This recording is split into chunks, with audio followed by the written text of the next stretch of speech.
Les réservoirs hydroélectriques au Québec, ça constitue des habitats et des écosystèmes très riches qui sont très prisés pour la pêche et les activités récréotouristiques. Par exemple, dans la vallée de la rivière Gatineau, au réservoir Basse-Catendre, il y a une aire faunique communautaire qui est dédiée à la conservation et la mise en valeur du doré jaune. Il y a des milliers de pêcheurs qui utilisent ce réservoir-là chaque année. On y retrouve des colonies de sterne pierre-garin, de goélands argentés, on y trouve même du huard. Lorsqu'on construit une centrale hydroélectrique, on conçoit des mesures d'atténuation pour protéger les habitats et les écosystèmes.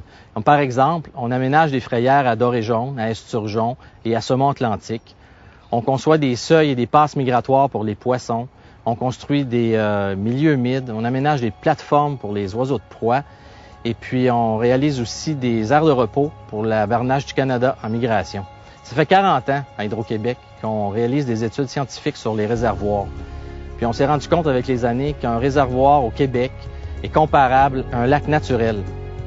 Donc les écosystèmes sur un réservoir ressemblent à ceux d'un lac et puis les populations de poissons ou de canards qu'on y retrouve sont capables de réaliser leur cycle de vie de manière naturelle.